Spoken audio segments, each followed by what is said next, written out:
오늘의 말씀은 요한복음 12장 12절부터 19절까지 말씀입니다.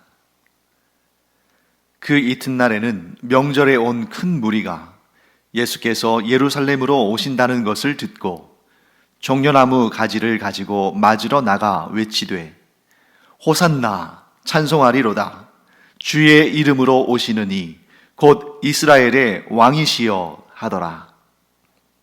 예수는 한 어린 나귀를 보고 타시니 이는 기록된 바 시온 따라 두려워하지 말라. 보라, 너의 왕이 나귀 새끼를 타고 오신다 함과 같더라. 제자들은 처음에 이 일을 깨닫지 못하였다가 예수께서 영광을 얻으신 후에야 이것이 예수께 대하여 기록된 것임과 사람들이 예수께 이같이 한 것임이 생각났더라. 나사로를 무덤에서 불러내어 죽은 자 가운데서 살리실 때에 함께 있던 무리가 증언한지라. 이에 무리가 예수를 맞음은 이 표적 행하심을 들었음이러라. 바리새인들이 서로 말하되 볼지어다. 너희 하는 일이 쓸데없다. 보라, 온 세상이 그를 따르는도다 하니라. 예수님께서 예루살렘에 오신다는 소식이 사람들에게 전해졌습니다. 자, 그러자 유대인들이 종려나무 가지를 꺾어서 그것을 들고 그것을 흔들며 예수님을 맞이합니다. 그리고 이렇게 환호를 합니다. 호산나 찬송하리로다. 주의 이름으로 오시느니 곧 이스라엘의 왕이시여 하며 예수님을 맞이합니다. 자, 유대인들이 종려나무 가지를 꺾어서 그것을 흔들면서 예수님을 맞이한 그 일에 담긴 의미는 무엇일까? 지금 이제 유월절 절기를 지금 지키려고 예루살렘에 모인 사람들이죠.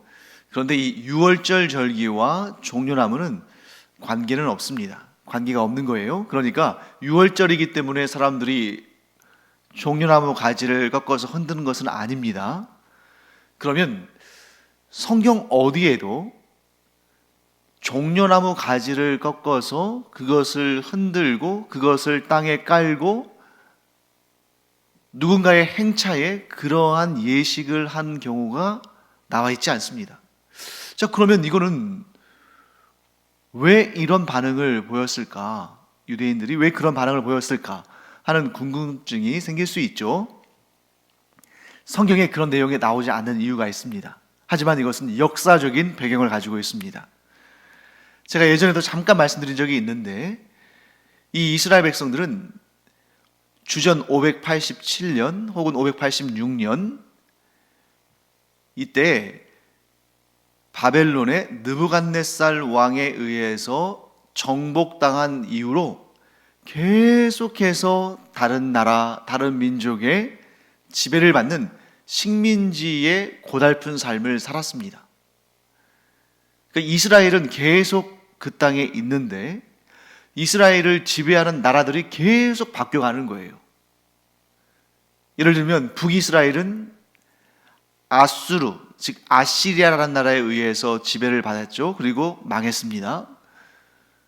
그 다음에 이제 남유다 왕국은 바벨론 제국에 멸망을 당했고, 그 바벨론 제국이 멸망당할 때 그 바벨론 제국은 또 바사, 곧 페르시아 제국에 의해서 멸망을 당했기 때문에 자동적으로 이스라엘, 이 유대 민족은 바사, 곧 페르시아의 지배를 당한 겁니다. 그 후로 알렉산더 대왕의 헬라 제국, 또 그 다음에 로마 제국, 이렇게 계속해서 지배를 당했죠. 그런데 잠깐 이스라엘이 독립을 이룬 적이 있습니다. 외세를 몰아내고 독립을 이룬 적이 있었는데 그것이 주전 164년, 곧 예수님께서 이 땅에 강생하시기 대략 한 160년쯤 전에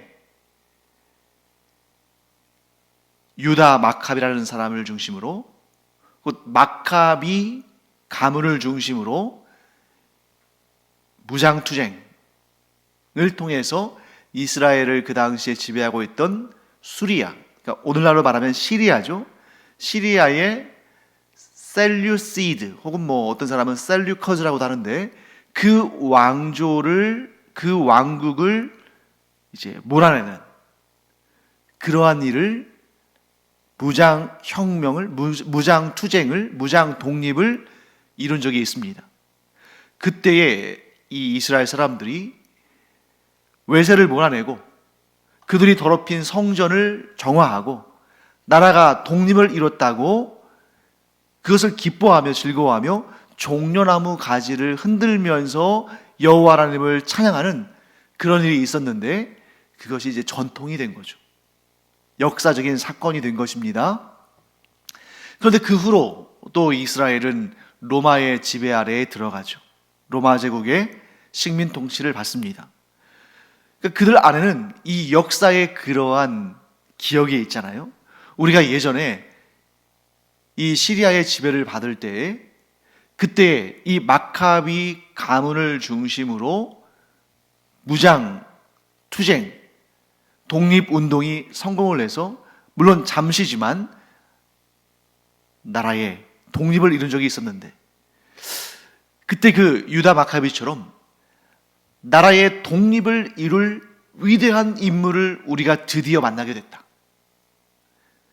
이 유다 마카비가 그 당시에 시리아, 그쪽 수리아를 몰아내고 셀루시드 왕조를 몰아내고 독립을 이룬 것처럼 이 예수라는 인물이 놀라운 표적을 이루는 이 예수라는 인물, 죽은 나사로를 살리기까지 한 이분이 우리의 왕이 되면 로마 제국이 제 아무리 강하고 그들이 오랫동안 우리를 지배했다 할지라도 우리가 독립을 이룰 수 있고, 아니 심지어 로마 제국을 무너뜨리고 세계를 다스리는 최고의 민족으로서 우리가 부상할 수 있다.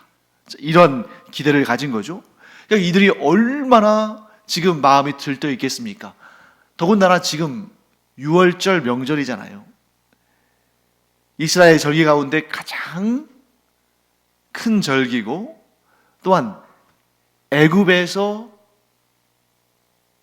해방을 얻은 애굽의 그 압제로부터 구원을 얻은 그런 일을 기념하는 절기인데 이 어느 때보다 지금 이 민족적인 그러한 정체성과 민족적인 그런 독립의 열망이 뜨거운 그런 때인데 또 며칠 전에 예수님께서 죽은 나사로를 살리시는 표적을 보이셨고 그러니까 이들이 막 들떠 있는 겁니다.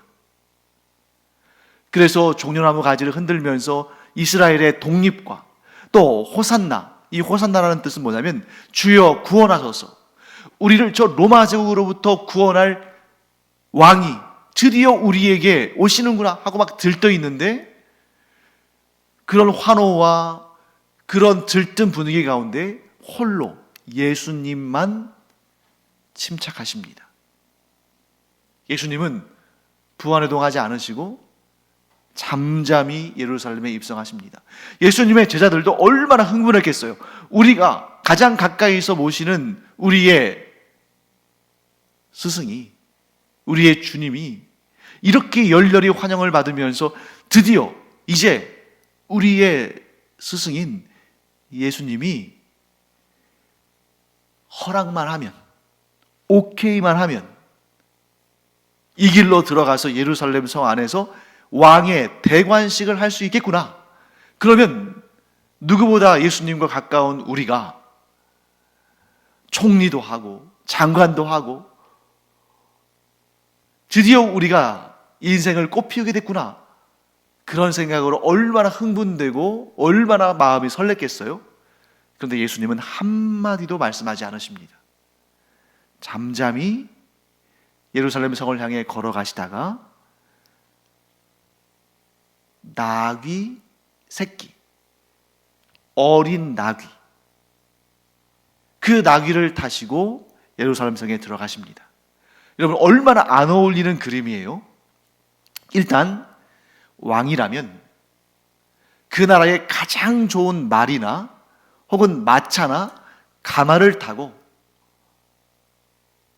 위풍당당하게 그 예루살렘 성문을 통과하여 들어가야 할 텐데 사람들은 종려나무 가지를 흔들면서 호산나 왕의 이름으로 오시는 이여 하고 환영하는데 정작 어린 나귀를 신분이 높은 사람들이라면 아예 탈 생각을 하지 않는 그런 어린 나귀를 타고 예루살렘 성에 입성하시는 것입니다.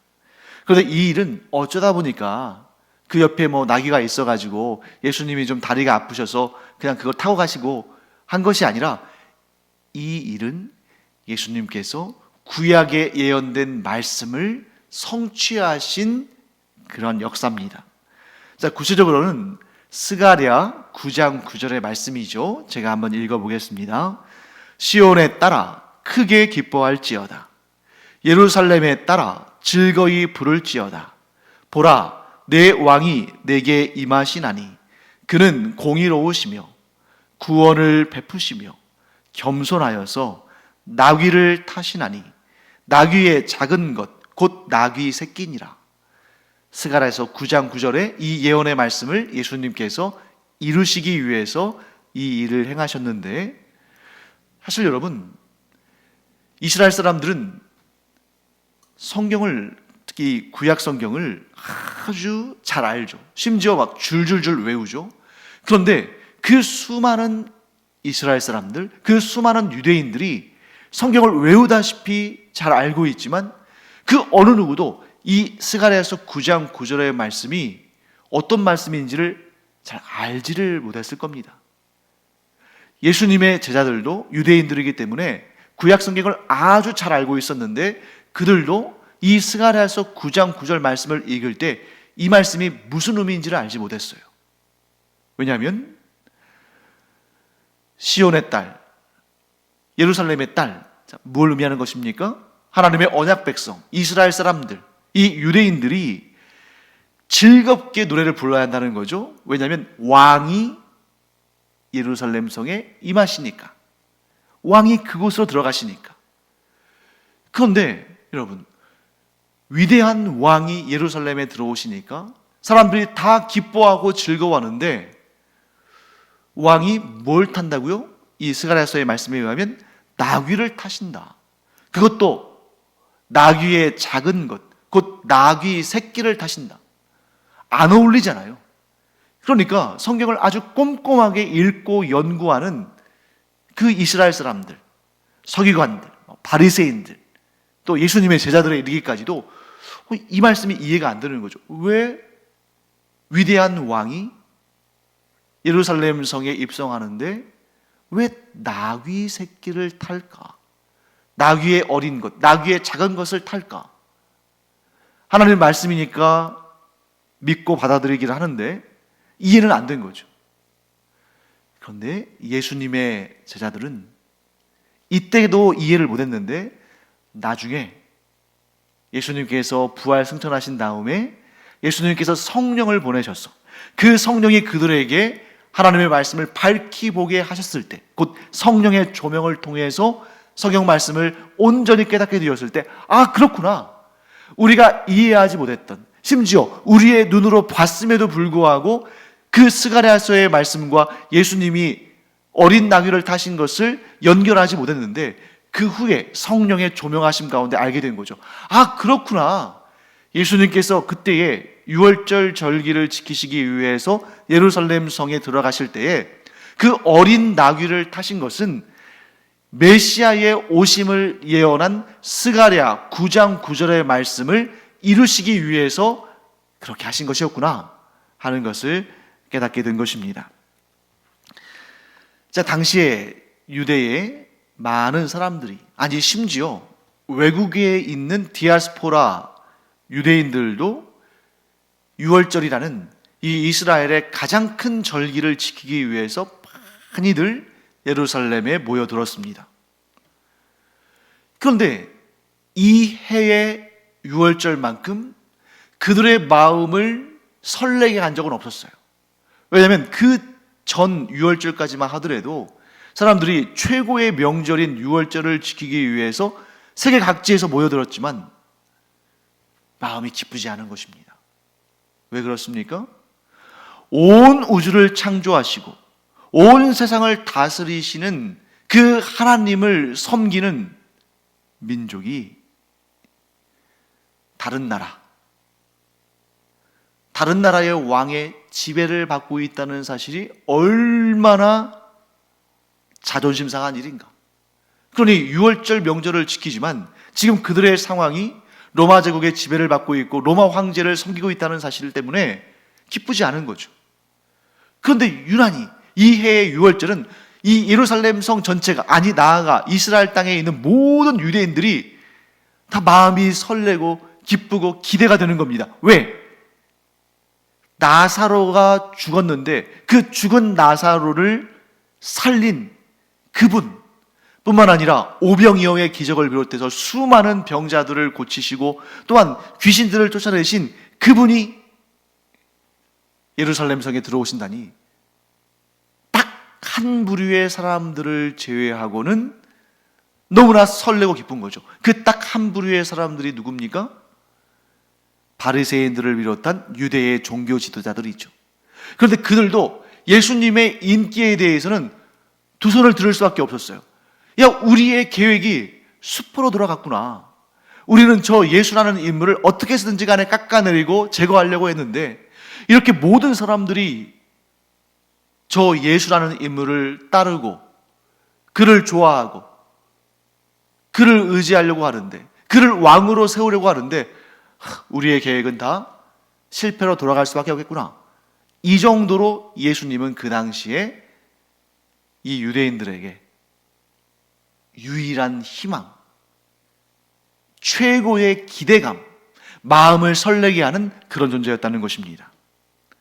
그렇기 때문에 예수님께서 눈 한번 딱 감고 왕이 되겠다고 말씀하시면 바로 그 걸음으로 예루살렘 성에 들어가셔서 유대인의 왕, 이스라엘의 왕이 되는 것은 누구도 막을 수 없는 일입니다. 그런데 예수님은 사람들의 그 소리에 반응하지 않으셨습니다. 사람들이 호산나 하며 외쳐 부르며 종려나무 가지를 꺾어서 흔들며 예수님을 맞이하는 그 환호에 호응하지 않으셨습니다. 한마디도 말씀하지 않으시고 그저 묵묵히 겸손하게 어린 나귀를 타시고 예루살렘 성에 입성하셨습니다. 왜 예수님은 이스라엘 왕이 될 수 있는 이 절호의 기회, 아니 누구도 막을 수 없는 이 기회, 딱 한마디, 내가 이스라엘의 왕으로 이곳에 왔노라, 그 한마디만 하시면 바로 왕이 될 수 있는, 바로 이스라엘 왕의 대관식을 행할 수 있는, 시기도 너무 좋지 않아요? 6월절. 수많은 이스라엘 사람들이, 그 유대인들이 예루살렘 성에 모여서 아주 지금 다 준비가 된 상태잖아요? 그런데 왜 왕의 자리를 거절하셨을까? 자, 유대인들이 아까 종려나무 가지를 흔들었다고 말씀드렸죠. 또 호산나, 왕의 이름으로 오시는 이여 하고 맞이했지 않습니까? 그들이 원한 것은 정치적인 독립과 군사적인 막강한 능력으로 세계를 정복하는 왕을 원하고 기대한 것입니다. 예수님이 그런 분이 되시기를 바랬던 것이고, 예수님을 억지로라도 그런 분으로 왕의 자리에 옹립하고 싶어하는 것이 그들의 마음이었습니다. 그런데 한번 생각해 보십시오.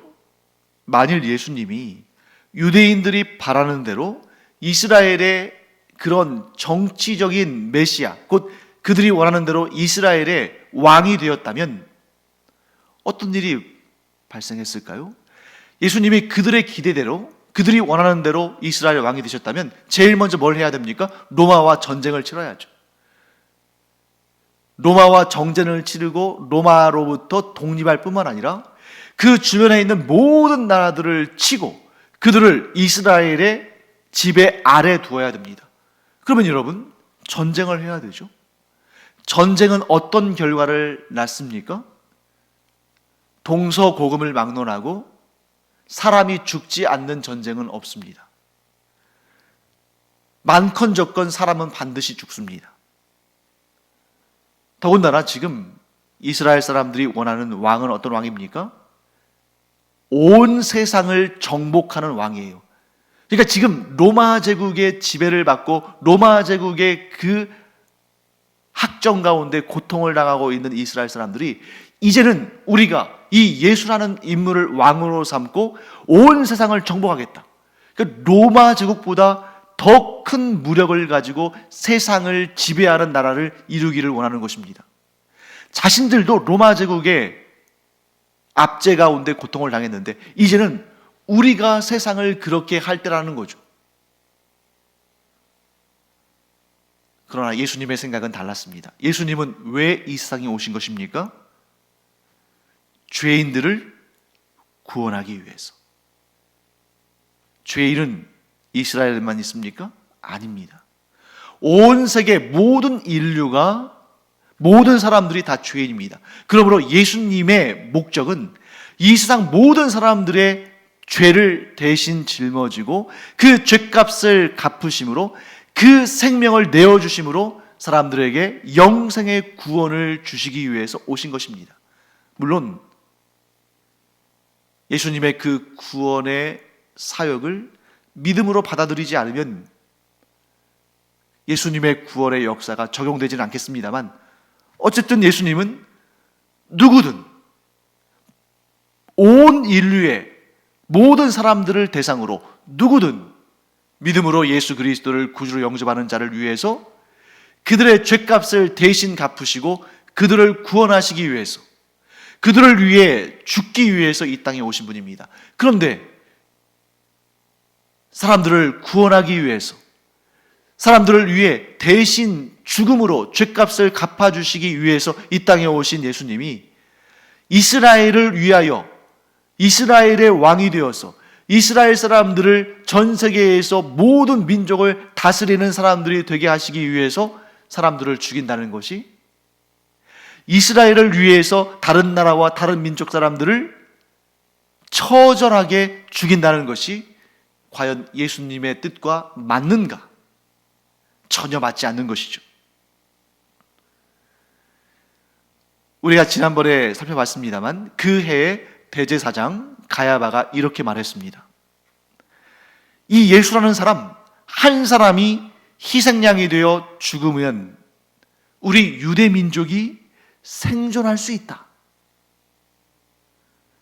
그런데 정확하게는 그 말은 틀린 말이죠. 예수 그리스도의 한 사람으로, 한 사람의 죽음으로 말미암아, 예수 그리스도 한 분의 죽음으로 말미암아 이스라엘이 살아남는 것이 아니라 예수 그리스도 우리의 주님의 죽음으로 말미암아 온 인류가 구원의 소망을 갖게 되는 것입니다. 그러므로 우리는 예수 그리스도께서 왜 겸손하게 어린 나귀를 타시고 그 수많은 유대인들의 열렬한 환호에 반응하지 않으시고 예루살렘 성에 들어가셨는지를, 그 의미를 알아야 됩니다. 유대인들은 예수님을 정치적인 메시아로, 군사적인 메시아로, 자신들을 온 세상을 다스리는 정복자로 만들어주실 분으로 기대했지만 예수님은 겸손히 십자가를 지시고 죄인들의 죄값을 대신 갚으셔서 그들에게 영생의 구원을 주시기 위해서 오신 고난의 메시아, 생명을 내어주시는 메시아로 오셨다는 것을 예수님은 묵묵히 드러내신 것입니다. 만일 여러분, 예수님께서 그 이스라엘 백성들에게 인기를 끌기 위해서, 그들의 요구를 들어주시기 위해서 그런 정치적이고 군사적인 메시아가 되셨다면 오늘날 우리는 어떻게 됐을까요? 우리는 지금 이스라엘의 식민 지배를 받고 있지 않을까요? 뿐만 아니라 온 인류는 어떻게 됐을까요? 예수님께서 이스라엘 백성들을 만족시키시기 위해서 이스라엘의 왕이 되셨다면 오늘날 온 인류는 구원의 소망을 얻지 못하게 되는 것입니다. 예수님께서 이스라엘 백성들의 그 환영 속에 담긴 유혹을 물리치시고 이 땅에 오신 목적 그대로를 끝까지 지켜내심으로 말미암아 오늘 우리가 구원을 얻게 된 것입니다. 예수님의 마음에, 그 예수님의 겸손함에, 예수님의 그 끝까지 시험을 이기시고 이 땅에 오신 목적을 이루신 그 뜻에 감사하고 기뻐하는 우리가 되기를 바랍니다. 기도하겠습니다. 하나님 감사합니다. 예수님께서 이스라엘의 왕이 되는, 정복자가 되는 그러한 유혹을 물리치시고 끝까지 이 땅에 오신 목적을 이루심으로 저희가 구원을 받았습니다.